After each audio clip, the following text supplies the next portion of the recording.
Selamat datang di Sibro Project.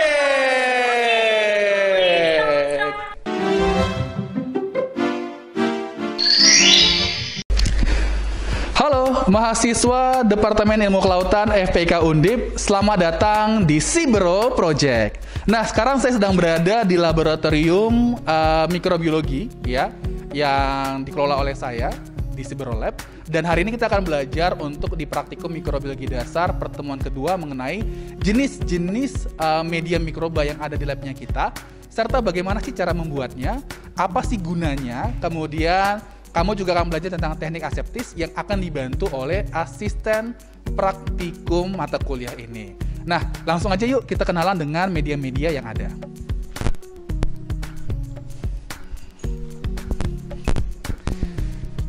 Nah, ini beberapa koleksi media yang kita punya di Sibro Lab, ya. Ada beberapa media yang bersifat spesifik dan juga ada yang bersifat general atau lebih dikenal dengan basal medium. Artinya basal medium adalah media-media yang bisa kamu gunakan untuk mengisolasi berbagai macam jenis bakteri dan juga jamur. Contohnya untuk basal medium, untuk bakteri ini adalah nutrien agar. Nah, menggunakan nutrien agar kamu bisa mengisolasi berbagai macam jenis mikroba, termasuk bakteri dan juga sometimes ketika kita kerja, banyak juga tuh jamur-jamur yang tumbuh.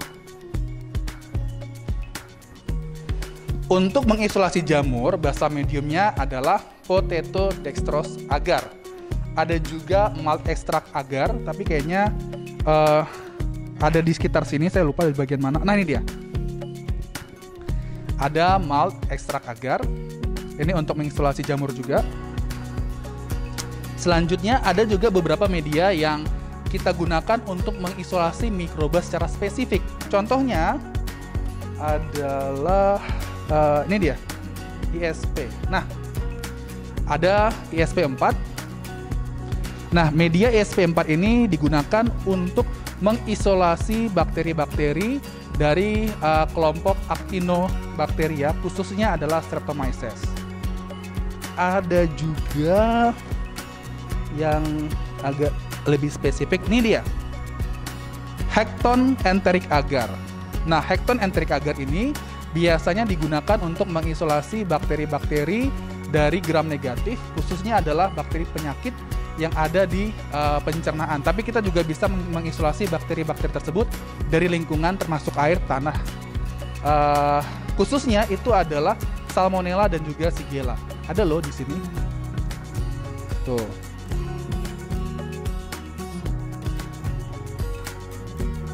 Nah, selanjutnya ada juga nih, McConkey agar.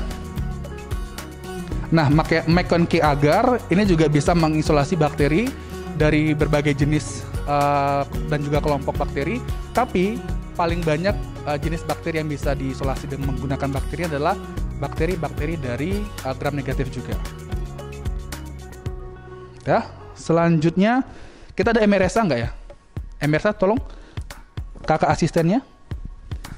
Nah, untuk kamu yang tertarik dengan bakteri penghasil asam laktat, ya, atau lactic acid bacteria, kamu bisa menggunakan bakteri media yang bernama MRS maksudnya, ya. Ini biasanya digunakan untuk mengisolasi dan juga mengkultur bakteri-bakteri yang bersifat anaerob dan juga penghasil asam laktat, khususnya Lactobacillus.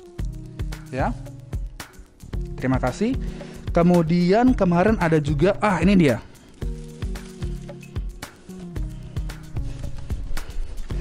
Ada Zobel marine broth. Nah, media ini nih yang paling banyak digunakan oleh mahasiswa ilmu kelautan untuk mengisolasi bakteri-bakteri dari perairan laut. Kenapa? Karena nanti teman-teman bisa lihat sendiri, ya, untuk di komposisi. Nah, di sini di komposisinya media ini mengandung mineral-mineral dan juga ion yang dibutuhkan oleh bakteri laut untuk tumbuh. Nah teman-teman, meskipun ada beberapa media yang bersifat spesifik, tidak berarti hanya bakteri itu saja yang bisa tumbuh. Kembali, bakteri adalah mikroorganisme yang sangat simpel. Mereka bisa menyesuaikan metabolisme tubuhnya untuk hidup di setiap media yang kita sudah buat. Daripada itu, jangan kaget kalau ada hasil-hasil penelitian di jurnal yang sudah mengisolasi menggunakan media Marine agar, tapi kok masih dapat Staphylococcus aureus. Ya, kembali bahwa setiap bakteri memiliki cara surviving yang sangat beragam dan sangat unik, sehingga mereka bisa hidup di mana saja, di media apa saja. Nah, selain media, komponen penting seperti antibiotik itu sangat dibutuhkan apabila kita ingin mengisolasi suatu mikroba secara spesifik. Contohnya, kalau kamu ingin mengisolasi bakteri, kamu harus menambahkan antifungi. Nah, di labnya kita punya beberapa antifungi. Contohnya adalah, ini dia, cyclohexamide. Ini merupakan salah satu antifungi yang kita gunakan untuk menumbuhkan bakteri. Jadi nanti jamur-jamur diharapkan tidak akan tumbuh. Selain itu, ada juga nystatin. Nah, selain antibiotik, kita juga biasanya menggunakan rose bengal. Rose bengal ini bukan antibiotik sih, tapi ini adalah substansi kimia ya yang kita gunakan untuk menghambat pertumbuhan jamur-jamur berspora dan bermiselium. Kalau kita ingin mengisolasi jamur, berarti kita harus menambahkan antibiotik. Nah, antibiotik antibakteri yang kita gunakan adalah nalidixic acid. Ini bersifat neurobrod, ya. Dia akan membunuh bakteri-bakteri dari gram negatif, sehingga nanti yang akan tumbuh adalah gram positif, termasuk Actinomycetes. Selanjutnya adalah chloramphenicol. Nah, kalau chloramphenicol dia akan membunuh most of the bacteria, ya.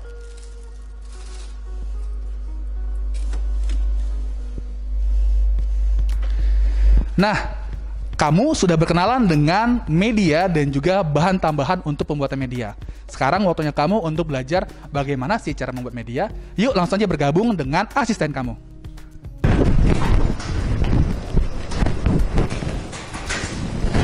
Bentar. APD-nya mana? Nah, gitu dong. Halo teman-teman. Di sesi ini, kita akan sedikit menjelaskan bagaimana sih cara preparasi dan pembuatan media. Tapi, kali ini kita akan berfokus cara pembuatan nutrien agar. Nah, teman-teman, ada beberapa hal yang perlu kalian perhatikan sebelum membuat media ya. Yang pasti, yang pertama, kalian harus membaca dengan jelas deskripsi atau keterangan yang terdapat di label media. Seperti contoh di sini yang kalian lihat ada hekton enteric agar dan juga ada nutrien agar. Di nutrien agar keterangannya sudah sangat jelas. Kalian dapat melarutkan 28 gram nutrien agar di dalam 1000 ml air yang kemudian dipanaskan atau disterilisasi selama 15 menit pada suhu 121 derajat Celcius. Lain halnya dengan hekton enteric agar, teman-teman. Dapat tertulis juga di label medianya bahwa hekton enteric agar tidak boleh di autoclave. Jadi ingat ya teman-teman, sebelum membuat media, harap perhatikan dulu keterangan di label media dengan jelas ya.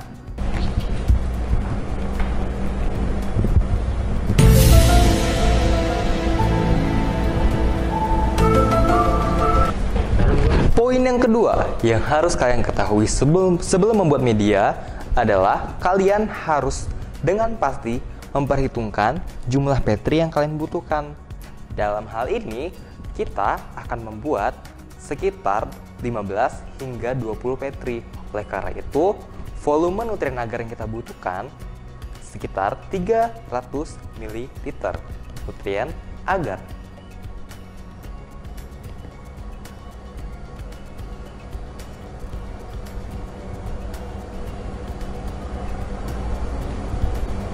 Nah, kita masuk ya ke perhitungannya teman-teman. Oke, bisa teman-teman lihat rumus yang kita gunakan untuk dapat membuat suatu media. Volume yang digunakan dibagi 1000 ml dikali komposisi media, di mana komposisi media ini dengan jelas tertera di botol media yang kalian akan gunakan. Oke, kita mulai masuk perhitungannya ya. Pertama, yang kita masukkan berarti adalah volume yang kita gunakan. Dalam hal ini 300 ml per 1000 ml.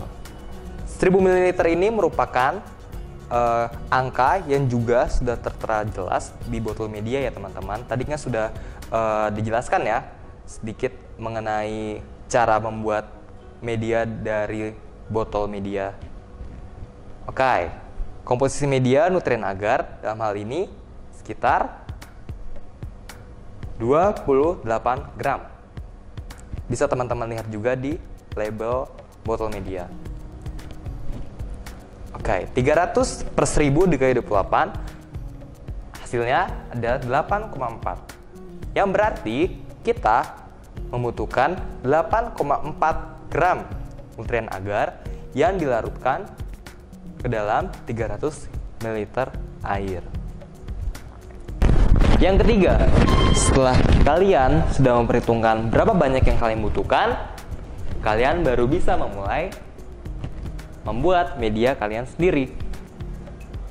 Nah, di depan kalian ini sudah ada beberapa peralatan yang kalian butuhkan untuk membuat media ya teman-teman.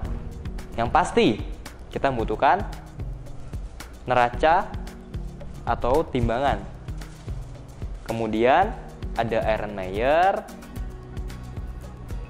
dan juga ada tabung gelas ukur.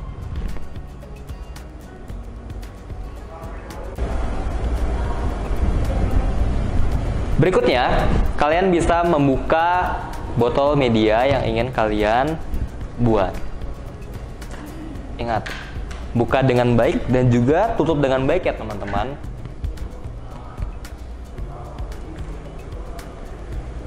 Kita timbang sekitar 8,4 gram nutrien agar untuk membuat 300 ml.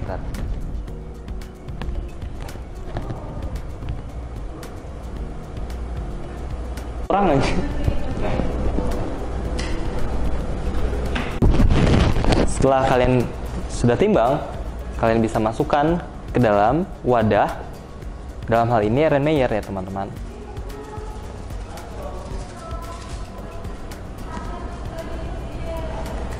Setelah itu, kalian bisa larutkan media yang sudah kalian timbang dengan air. Dalam hal ini, kita menggunakan air laut ya.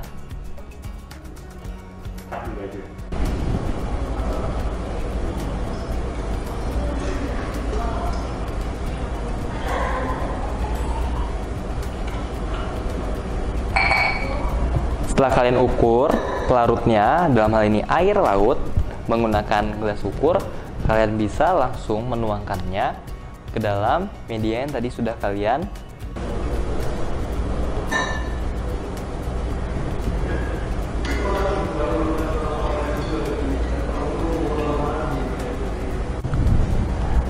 Setelah kalian melarutkan media kalian bisa tutup wadah media kalian menggunakan stopper. Dalam hal ini, kita menggunakan stopper atau yang disebut pocongan.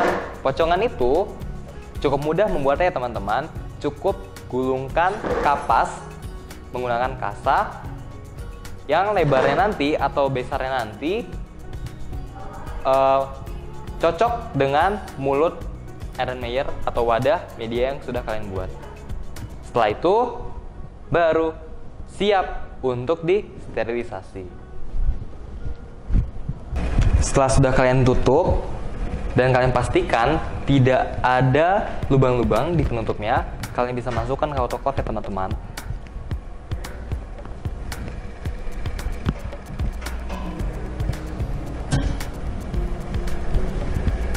Setelah kalian masukkan, ingat kalian harus kencangkan dengan erat klep-klep atau katup ataupun kunci yang terdapat di autoclave kalian. Oh iya, jenis-jenis autoclave ada banyak sekali ya teman-teman. Dalam lab ini kita menggunakan autoclave versi semi modern.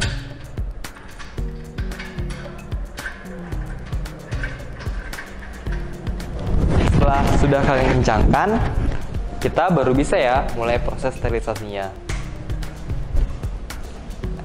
Di autoclave ini bisa dilihat terdapat banyak sekali menu-menu yang bisa kalian lihat ya teman-teman, seperti pengatur suhu dan juga ada timer, ada saklar untuk sistem pemanasan autoclave ya, dan lain-lain, tergantung daripada jenis autoclave yang kalian gunakan. Nah, setelah 15 menit proses sterilisasi dan juga penunjuk tekanan di pressure bar sudah menunjukkan angka 0, maka kalian baru bisa membuka autoclave yang berisikan media kalian ya teman-teman. Ingat, selalu gunakan sarung tangan yang tebal ya teman-teman. Kalian tidak inginkan tangan kalian melepuh karena memegang glassware yang sangat panas. Nah teman-teman, setelah medianya sudah dingin dan sekiranya tidak melepuhkan tangan kalian, kalian bisa mulai nih untuk menuangkan medianya. Tetapi ada beberapa hal yang perlu kalian perhatikan ya teman-teman, seperti yang satu ini. Yang pertama, jangan lupa untuk selalu membersihkan tangan kalian menggunakan alkohol 70% ya teman-teman. Oh iya, yang kita lakukan saat ini dapat disebut sebagai teknik aseptis.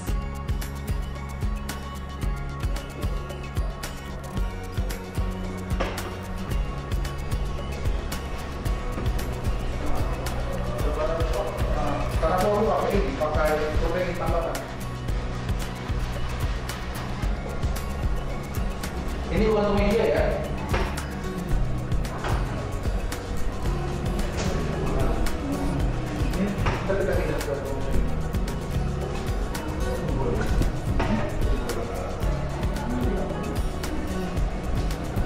Ingat, menuangkan media harus juga dekat dengan sumber api ya teman-teman.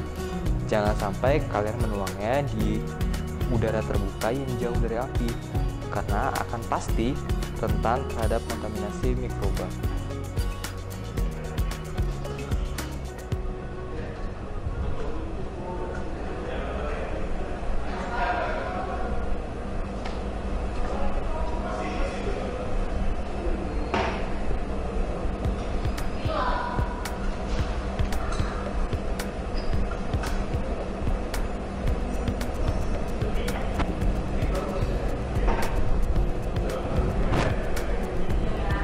Few moments later.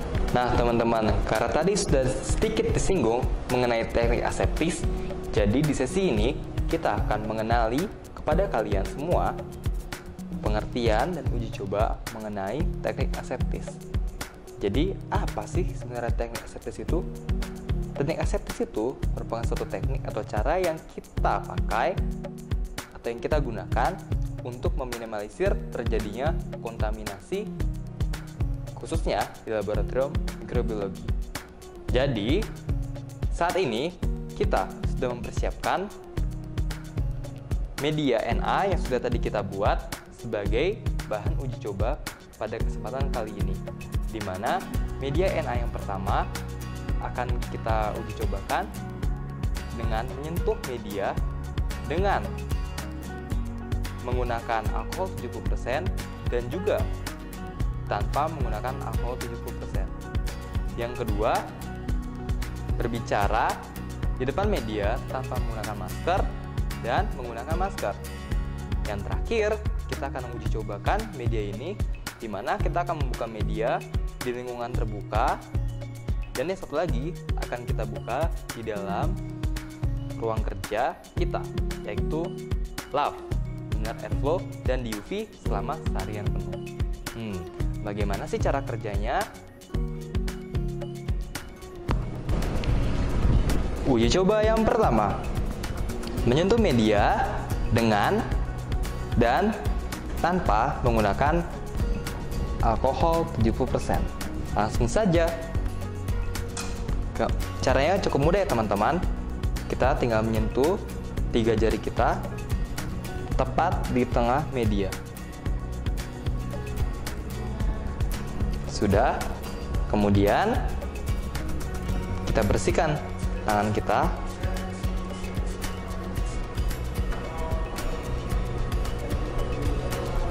Menggunakan alkohol 70%. Dan langsung saja kita sentuh ke permukaan media.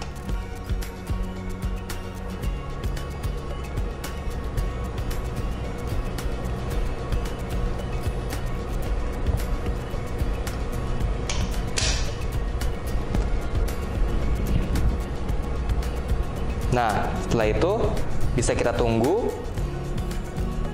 sampai ada atau tidaknya ya mikroba yang akan tumbuh nantinya. Percobaan yang kedua. Berbicara di hadapan media dengan dan tanpa masker. Langsung saja kita ujikan.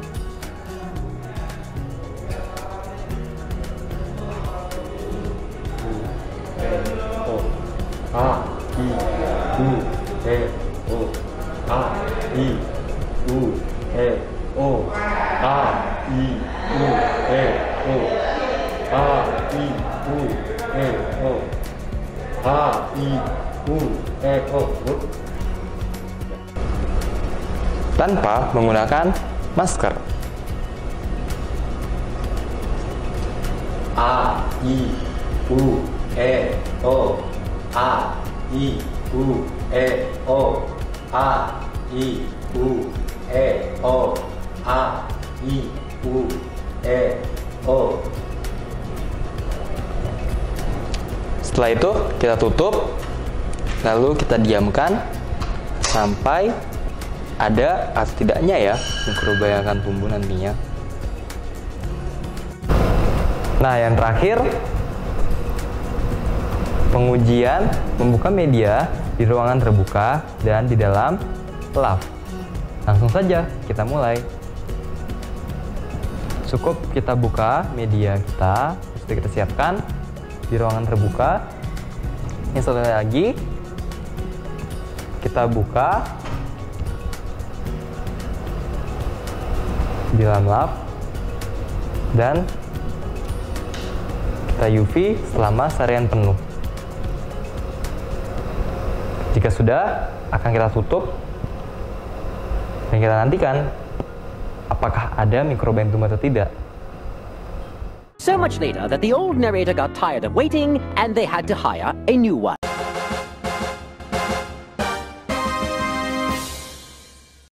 Halo si Bro Friends, terima kasih ya sudah menonton tayangan yang satu ini. Jangan lupa pelajari, like, comment, and subscribe. Atau nilai E.